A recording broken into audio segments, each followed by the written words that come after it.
ഇതൊക്കെ എന്ന് പറഞ്ഞ ഒരു താൽക്കാലികമായിട്ടുള്ള ഒരു മാത്രമേ ഉള്ളൂ. ആയുഷ്കാലം മുഴുവൻ എന്ന് പറഞ്ഞാൽ നിങ്ങളുടെ മക്കൾ അനുഭവിക്കാമെന്ന ട്രോമകളെ ഈ സഹോദരിയെ കണ്ട് പഠിക്കണം നിങ്ങളെല്ലാവരും. അതാ വേണ്ടത്.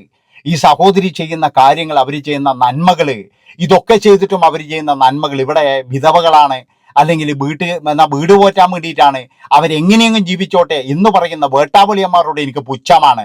ഈ വേട്ടാവളിയന്മാരാണ് ചിലപ്പോൾ ഇവിടെയൊക്കെ പോയിട്ട് ഇങ്ങനെയുള്ള കമന്റ് ചെയ്യുക. ഇപ്പൊ റീച്ച് ആയല്ലോ. ഒരു മിനിറ്റ്, ഈ വീഡിയോ എല്ലാവരും കേൾക്കണേ. ഞാൻ ഈ വീഡിയോ കണ്ടിട്ട് ശരിക്കും പറഞ്ഞ ഞെട്ടിപ്പോയായിരുന്നു. അതുകൊണ്ട് എല്ലാവരും കേൾക്കണേ, ആരും സ്കിപ്പ് ചെയ്യല്ലേ. വന്ന് കുറച്ച് വെള്ളം കുടിച്ചിട്ടിരിക്കുകയാണ്. ഇനി നമുക്ക് ചോറ് കഴിക്കണം. അപ്പോ ഞാനിവിടെ ഇരുന്ന് ഇത്രയും നേരം 2:45 ഇപ്പൊ 3:07 ഇതുവരെ ഇരുന്ന് എന്റെ കാൽക്കുലേഷൻ ആയിരുന്നു കേട്ടാ. കാൽക്കുലേഷൻ ഒന്നും അങ്ങോട്ട് ശരിയാവുന്നില്ലല്ലോ ഗൈസ്. എന്താണെന്ന് ചോദിച്ചാൽ, ഞാൻ ഇന്നത്തെ ദിവസം ഈ ഒരു പൊതിച്ചോറ് ഉണ്ടാക്കാൻ വേണ്ടി ഹാർഡ് വർക്ക് ചെയ്ത ടൈം എന്ന് പറയുമ്പോൾ 4:30 മുതൽ ഒരു 2:30 വരെ കൂട്ടുമ്പോൾ തന്നെ ഒരു 10 മണിക്കൂറോളം എടുത്തു. 10 മണിക്കൂർ കഷ്ടപ്പെട്ടിട്ട് എന്റെ ലാഭം എന്താ? ഞാൻ ഈ ബാഗ് തുറന്ന് ഇങ്ങനെ തപ്പി നോക്കുകയായിരുന്നു കേട്ടാ. ലാഭം എവിടെ ഗൈസ്? എന്റെ ലാഭം കാണുന്നില്ലല്ലോ. അതിന്റെ ഇടയിലാണിതാ ഞാൻ നേരത്തെ ഇട്ട ഒരു വീഡിയോയിൽ ഒരു സതീഷ് നായർ കമന്റ് ഇട്ടേക്കണം, ഇനിയിപ്പോ കഷ്ടപ്പെട്ടില്ലെങ്കിലും വെയിൽ വിടില്ലെങ്കിലും കാര്യമില്ലല്ലോ, റീച്ച് ആയില്ലേ, കാര്യമില്ല റീച്ച് ആയില്ലേന്ന്. റീച്ച് ആയി എന്ന് പറയുന്നത് ഞാൻ ചുമ്മാതിരുന്ന് വീടിനകത്തിരുന്ന് എന്താണ് വൃത്തികെട്ട വീഡിയോസ് ചെയ്തല്ല ഞാൻ റീച്ച് ആയത്. ഞാൻ എന്റെ കൊച്ചിനെയും കൊണ്ട് ജോലിക്ക് ഇറങ്ങി റോഡിൽ പോയി ഒന്ന് വെയിൽ കൊണ്ടിട്ട് തന്നെയാണ് റീച്ച് ആയത്. അതുകൊണ്ട് ഇനിയിപ്പം കഷ്ടപ്പെട്ടിട്ടില്ലെങ്കിലും കാര്യമില്ലല്ലോ, റീച്ച് ആയില്ലേന്ന് ചോദിക്കണമെങ്കിൽ കാര്യമില്ല സതീഷേ. കാരണം ഞാൻ നന്നായിട്ട് കഷ്ടപ്പെട്ടിട്ട് തന്നെയാണ് ഇന്ന് വരെയും ജീവിച്ചിട്ടുള്ളത്. ഇപ്പൊ ജീവിക്കുന്നതും കഷ്ടപ്പെട്ടിട്ട് തന്നെയാണ്. പിന്നെ ഈ വെയിൽ കൊണ്ടാ കറുത്തു പോകും എന്നുള്ള കമന്റ്, ഇത് വലിയ വെളുപ്പൊന്നും ഇല്ല ഇതിൽ കറക്കാൻ വേണ്ടിയിട്ട്. പിന്നെ നിറത്തിൽ വലിയ കാര്യമില്ലെന്ന് വിശ്വസിക്കുന്ന ഒരാളാണ് ഞാൻ. കറുത്തായാലും വെളുത്തായാലും എനിക്ക് വലിയ വിഷയമൊന്നുമില്ല. ഞാൻ കറുത്തിട്ടായാലും വെളുത്തിട്ടായാലും എന്റെ മക്കൾക്ക് ഞാൻ അമ്മയായിരിക്കും. അവർക്ക് ആ സ്നേഹം ഉണ്ടെന്നുണ്ടെങ്കിൽ അത് എന്നും കാണുകയും ചെയ്യും. പിന്നെ ഈ റീച്ചായ പൈസ എല്ലാം കൂടെ ബാങ്കിൽ ഇടാൻ സ്ഥലം ഇല്ലാഞ്ഞിട്ടാണ് ഞാൻ ഇപ്പൊ ഇതുപോലെ എന്ത് പണി ചെയ്യട്ടെന്ന് ആലോചിച്ച് ഇതുപോലെ ഓരോരോ വഴികൾ കണ്ടുപിടിച്ച് ഓരോരോ സ്ഥലത്തോട്ട് ഇങ്ങനെ കിടന്ന് നേരം വെളുക്കുമ്പോൾ തൊട്ട് ഓടുന്നത്. ഈ 4:30 മണി തൊട്ട് തുടങ്ങി ഓട്ടം ഓടുന്നതാ ഇപ്പൊ വന്നിരുന്നത്. ഇതിനിടയിൽ ഞാൻ ആഹാരം പോലും കഴിച്ചിട്ടില്ല. അപ്പൊ എനിക്ക് റീച്ചായി ബാങ്കിൽ പൈസ എല്ലാം കൂടെ വെക്കാൻ സ്ഥലമില്ലാത്തത് കൊണ്ടല്ല ഞാൻ ഇങ്ങനെ നടക്കുന്നത്. ഓരോ കമന്റ് ഇടുമ്പോഴത്തേക്ക് നമ്മളിങ്ങനെ പ്രൊഫഷണൽ മോഡ് അക്കൗണ്ട് ആക്കി വെച്ചിട്ട് നമ്മൾ റീച്ച് ആവുന്നില്ലല്ലോ, ഇവള് റീച്ച് ആവുന്നുണ്ടല്ലോ, അപ്പൊ ഇവക്ക് കയറി ഒരു ചുറി കൊടുക്കാന്ന് വിചാരിച്ചിട്ട് കമന്റ് ഇടല്ലേ. ഞാൻ നന്നായിട്ട് കഷ്ടപ്പെട്ടിട്ടാണ് ഞാൻ വീഡിയോ ഇടുന്നത്. ഞാൻ വീഡിയോ ഇടുന്നതിന്റെ ഉദ്ദേശം ഞാൻ എല്ലാ വീഡിയോയിലും മിക്കവാറും ഉള്ളതിലൊക്കെ പറഞ്ഞിട്ടുണ്ട്. അപ്പൊ കാണാൻ ബുദ്ധിമുട്ടുള്ളവർ കാണണമെന്നില്ല. അപ്പൊ ഞാൻ പറഞ്ഞു തന്നെ എന്താണ്, അപ്പൊ ഞാൻ ഈ ബാഗിനകത്ത് നോക്കിയായിരുന്നു കേട്ടോ എന്റെ ലാഭം കൊണ്ട് എനിക്ക് ഇരിക്കാൻ വയ്യ. അപ്പൊ വന്നിട്ട് 2:45 ഇങ്ങനെ ഇരിക്കുകയാണ്. ഇനി ചോറ് കഴിക്കണം. അപ്പോ ചോറ് അക്കൗണ്ടിന്റെ പേര് കേട്ടാ, ശ്രുതി ദീക്ഷാമി എന്നാണ് പേര്. ഞാൻ ഇന്നലെയാണ് ഈ വീഡിയോ കണ്ടത് കേട്ടാ. ശരിക്കും പറഞ്ഞു കഴിഞ്ഞാൽ ഇത് കണ്ടപ്പോഴില്ലേ, അതായത് അവരുടെ എല്ലാ വീഡിയോസും പിന്നെ ഞാൻ കണ്ടു, ഭയങ്കരമായിട്ട് അങ്ങ് അഭിമാനം തോന്നിപ്പോയായിരുന്നു. അത് വേറെ ഒന്നുമല്ല, അതായത് ആ മക്കൾക്ക് അവർക്ക് ഭർത്താവ് ഉണ്ടായിരുന്നു, അവരുടെ ഭർത്താവുമായിട്ട് ഇപ്പോൾ സെപ്പറേറ്റ് ആണ്. അത് കഴിഞ്ഞതിന് ശേഷം എന്ന് പറഞ്ഞു കഴിഞ്ഞാൽ ആരെയും ആശ്രയിക്കാതെ, അതായത് തൻ്റെ മക്കളെ വളർത്തണം എന്നുള്ള ഇച്ഛാശക്തിയോട് കൂടിയിട്ട് അതായത് അവർക്ക് കഴിയുന്ന ജോലികൾ എല്ലാം അവർ ചെയ്തിട്ടാണ് 2 മക്കളെ പഠിപ്പിക്കുന്നത്, വളർത്തുന്നത്. ആലോചിച്ച് നോക്കണം നിങ്ങൾ. അതായത് ഭർത്താവിൻ്റെ സഹായമില്ല, മറ്റുള്ള വീട്ടുകാർക്കാണെങ്കിലും സഹായിക്കാനുള്ള ഒരു വരുമാനമില്ല, വേറെ ആൾക്കാരില്ല. അങ്ങനെയുള്ള ഒരു സമയത്താണ് നിങ്ങൾ ആലോചിച്ച് നോക്കണം. അതായത് എന്ത് പണി ചെയ്തിട്ടും ഞാൻ എൻ്റെ മക്കളെ വളർത്തും, അത് മാന്യമായിട്ടുള്ള പണി. അങ്ങനെ നോക്കുമ്പോഴേക്ക് ഒരുത്തിന് ചൊറിച്ചലെളിയത് എന്താന്ന് വെച്ചാൽ ഇഷ്ടം പോലെ പൈസ ആയില്ല, റീച്ച് ആയില്ല. അതിൻ്റെ മറുപടിയാണ്, അതായത് റൂമിലിരുന്ന് തുണി അഴിച്ചിട്ടോ അല്ലെങ്കിൽ മറ്റേ എന്താ പറയുക ഇത് കാണിച്ചിട്ടോ ഒന്നുമല്ല. അതൊക്കെ കാണിക്കുന്നവർക്കൊക്കെ എന്ന് പറഞ്ഞാൽ മുഖത്തൊരു അടി തന്നെയാണിത്. അതായത് ഇവിടെ ചില ആൾക്കാർ വിധവേൻ്റെ പേരും പറഞ്ഞ്, അതുപോലെ തന്നെ എന്ന് പറഞ്ഞാൽ പണ്ട് റബ്ബർ വെട്ടുകാരിയാണ് എന്നുള്ള കഥകൾ പറഞ്ഞ്, പിന്നെ എന്ന് പറഞ്ഞു കഴിഞ്ഞാൽ നാട്ടിലുള്ള ഒരുപാട് അപരാധം ചെയ്യുന്ന ഈ ഒരു സമയത്ത് അതുപോലെ സബ്സ്ക്രിപ്ഷനിലൂടെയൊക്കെ എന്ന് പറഞ്ഞു കഴിഞ്ഞാൽ ഇതുപോലെയുള്ള ഉടുതുണി അയച്ച് കാണിച്ചിട്ട് അതിൻ്റെ അകത്ത് കിട്ടുന്ന പൈസ കൊണ്ട് ഞണ്ണുന്ന അച്ഛനും അമ്മയും മക്കളും ഭർത്താവുമാരും വരെയുണ്ട്. അങ്ങനെയുള്ളവർക്കൊക്കെ എന്ന് പറഞ്ഞു കഴിഞ്ഞാൽ ഒരു വലിയൊരു പ്രശ്നം തന്നെയാണ് ഈ സഹോദരി എന്നേ ഞാൻ പറയുള്ളൂ. കാരണം ഇവരുടെ മക്കൾക്ക് എന്ന് പറഞ്ഞ നാളെ തല ഉയർത്തി നടക്കാൻ കഴിയും. തൻ്റെ അമ്മ ഇങ്ങനെയുള്ള ജോലികൾ ചെയ്താണ് തന്നെ വളർത്തിയത് എന്ന് അഭിമാനത്തോടു കൂടിയിട്ട് ഇവർക്ക് പറയാൻ കഴിയും. അതാണ് അവരുടെ ഏറ്റവും വലിയൊരു നേട്ടാടുന്നത്. ഇപ്പം നിങ്ങൾ മനസ്സിലായല്ലോ, സതീഷ് നായർ എന്ന് പറയുന്ന ഒരു പുള്ളിക്കാരന് കൊടുത്ത ഒരു മറുപടിയാണ്. അയാൾക്ക് കുറച്ച് ചോർച്ചലുണ്ട്. കാരണം എന്താ, അയാളുടെ ചിലപ്പോൾ ആരെങ്കിലും എന്ന് പറഞ്ഞു കഴിഞ്ഞാൽ ഇതുപോലെ അയച്ചിട്ടും പിടിച്ചിട്ടും പൈസ ഉണ്ടാക്കുന്നതായിരിക്കും. നിങ്ങൾ ആലോചിച്ച് നോക്ക്, ഇവിടെ പലതരത്തിലും എന്ന് പറഞ്ഞാൽ സബ്സ്ക്രിപ്ഷൻ വാങ്ങിച്ചിട്ട് പലതരത്തിലും പൈസ ഉണ്ടാക്കിയിട്ട് യാതൊരു എളുപ്പമില്ലാതെ അതിനെക്കൊണ്ട് ഭക്ഷണം കഴിക്കുന്നവർ സ്വന്തം ശരീരത്തിൻ്റെ ഭാഗങ്ങൾ കാണിച്ചിട്ടും അങ്ങനെയൊക്കെ ഭക്ഷണം കഴിക്കുന്ന എല്ലാവർക്കും എന്ന് പറഞ്ഞു കഴിഞ്ഞാൽ ഇവരൊരു വലിയൊരു പ്രശ്നം തന്നെയാണ്. കാരണം എന്താ വെച്ചാൽ ഇവരങ്ങനെ ചെയ്തിട്ടല്ല, ഇവർ കൃത്യമായിട്ടെന്ന് പറഞ്ഞാൽ വഴിയരികിൽ പോയിട്ട് പൊതിച്ചോറും അതുപോലെ തന്നെ നാരങ്ങ വെള്ളവും കാര്യങ്ങളൊക്കെ ചെയ്തിട്ടാണ് ഇവർ പൈസ ഉണ്ടാക്കുന്നത്. അതും വലിയൊരു തുകയോ കാര്യങ്ങളോ ഒന്നുമില്ല. അതോടുകൂടി തന്നെ തൻ്റെ സോഷ്യൽ മീഡിയയും ഇവർ കൊണ്ടുപോകുന്നുണ്ട്. ആ ഒരു സഹോദരിയെ നമ്മൾ സല്യൂട്ട് അടിച്ചു പോകും. അതാണ് പെണ്ണ്. ഇവരെയൊക്കെ പിടിച്ചിട്ടല്ലടോ ഇന്റർവ്യൂ ചെയ്യേണ്ടത്. അല്ലാതെ എന്ന് പറഞ്ഞു കഴിഞ്ഞാൽ ഇവിടെ സബ്സ്ക്രിപ്ഷൻ എൻ്റെ ചാനൽ പോയി, 1 കോടി ഉറുപ്പിക ഉണ്ടാക്കുന്ന ചാനൽ പോയി, അല്ലെങ്കിൽ മറ്റേ ചാനൽ പോയി എന്നൊക്കെ പറയുന്നവരെയാണോ നമ്മൾ ശരിക്കും പറഞ്ഞ് ഇന്റർവ്യൂ ചെയ്യേണ്ടത്?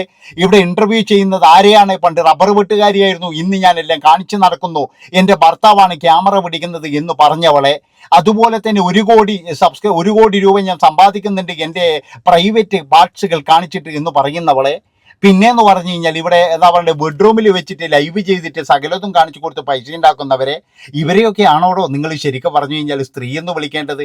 അല്ല, ഒരിക്കലുമല്ല. സ്ത്രീ എന്ന് പറഞ്ഞു കഴിഞ്ഞാൽ ഇതാണ് ശരിക്കും പറഞ്ഞ സ്ത്രീ. അല്ലാതെ ഇവിടെയുള്ള ഫെമിനിസ്റ്റുകളോ ഇവറ്റകളൊക്കെ എന്ന് പറഞ്ഞു കഴിഞ്ഞാൽ ഇവരെ കണ്ട് പഠിക്കണം. ഇവിടെയുള്ള ഫെമിനിസ്റ്റുകളും അതുപോലെ തന്നെ എന്ന് പറഞ്ഞാൽ വൈരാഗ്യമുള്ളവരും മറ്റവരും ഒക്കെ ഇല്ലേ, ഇവരെ കണ്ട് പഠിക്കണം എന്നാണ് എനിക്ക് പറയാനുള്ളത്. അതായത് ഇവര് പൈസ ഉണ്ടാക്കുന്ന റീച്ചിന് വേണ്ടിയിട്ട് ഇവർ വേറെ തരത്തിൽ പോകുന്നില്ല. അതുപോലെ തന്നെ എന്ന് പറഞ്ഞാൽ അന്തസ്സായിട്ട് മക്കളെ വളർത്തുന്നു, അന്തസ്സായിട്ട് തുണിയെടുക്കുന്നു. അതാണ് നിങ്ങൾ മനസ്സിലാക്കേണ്ടത്. ഇവിടെ പലതും കാണിക്കുന്നത് എന്താ? പലതും എന്ന് പറഞ്ഞു കഴിഞ്ഞാൽ എന്താ വേണ്ട ഇതും കാണിച്ചിട്ട്, അതുപോലെ തന്നെ എന്ന് പറഞ്ഞാൽ പലതും കാണിച്ചിട്ട് ചില ആൾക്കാർ പൈസ ഉണ്ടാക്കിയിട്ട് യാതൊരു എളുപ്പമില്ലാതെ സമൂഹത്തിന്റെ മുന്നിൽ വന്നിട്ട് ഞാനെന്തോ വലിയൊരു നല്ല കാര്യം ചെയ്തവരാണെന്ന് പറയുന്ന കുറേ ടീമുകളുണ്ട്. അവർക്കൊക്കെ എന്ന് പറഞ്ഞു കഴിഞ്ഞാൽ ശരിക്കും പറഞ്ഞ് ഇവരൊരു വലിയൊരു സംഭവം തന്നെയാണ്. ഉള്ള കാര്യം എന്താ പറയുന്നതിന് ഭയങ്കര സന്തോഷമായിപ്പോയി ഈ വീഡിയോ കണ്ടപ്പോഴേ. ഇതല്ലേ ശരിക്കും പറഞ്ഞു കഴിഞ്ഞാൽ ഒരു സ്ത്രീ, ഒരമ്മ, ഒരു സഹോദരി, ഇവരൊക്കെ എന്ന് പറഞ്ഞാൽ ആത്മാർത്ഥമായിട്ട് നമുക്ക് സഹോദരി ആക്കാം.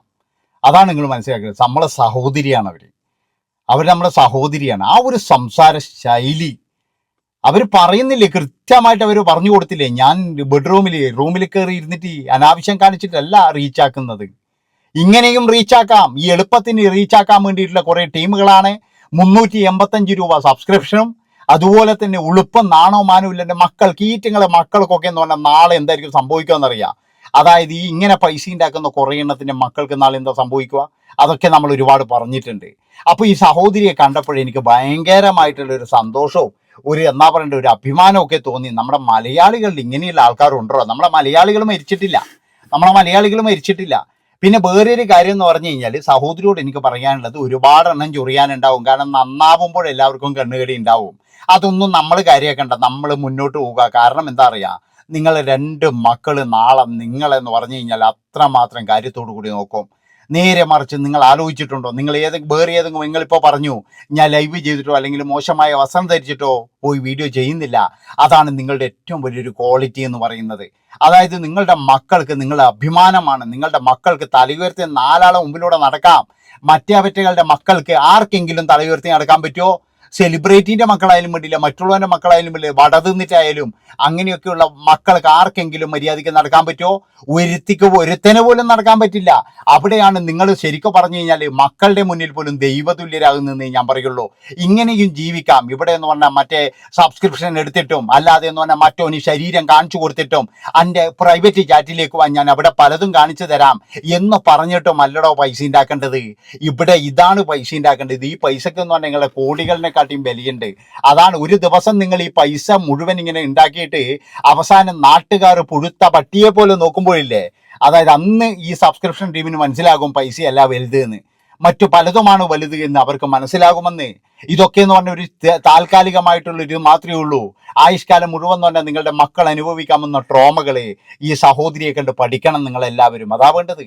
ഈ സഹോദരി ചെയ്യുന്ന കാര്യങ്ങൾ, അവർ ചെയ്യുന്ന നന്മകൾ, ഇതൊക്കെ ചെയ്തിട്ടും അവർ ചെയ്യുന്ന നന്മകൾ, ഇവിടെ വിധവകളാണ് അല്ലെങ്കിൽ വീട് പോറ്റാൻ വേണ്ടിയിട്ടാണ്, അവരെങ്ങനെയെങ്കിലും ജീവിച്ചോട്ടെ എന്ന് പറയുന്ന വേട്ടാവളിയന്മാരോട് എനിക്ക് പുച്ഛമാണ്. ഈ വേട്ടാവളിയന്മാരാണ് ചിലപ്പോൾ ഇവിടെയൊക്കെ പോയിട്ട് ഇങ്ങനെയുള്ള കമൻറ്റ് ചെയ്യുക, ഇപ്പം റീച്ചായല്ലോ ഇനി നിനക്ക് എന്തിനാണ് പൈസ എന്നുള്ള തരത്തിൽ. അവർക്കൊക്കെ നല്ല മറുപടി കൊടുക്കുക. ശ്രുതി ഇതുപോലെ തന്നെ നീങ്ങണം എന്നാണ് എനിക്ക് പറയാനുള്ളത്. വളരെ സന്തോഷമുണ്ട്. കാരണം എന്താ വെച്ചാൽ ഇങ്ങനെയുള്ള ആൾക്കാർ നമ്മുടെ മലയാളികളിലുണ്ട്. എല്ലാവരും നമ്മൾ വിചാരിച്ചതുപോലെയല്ല.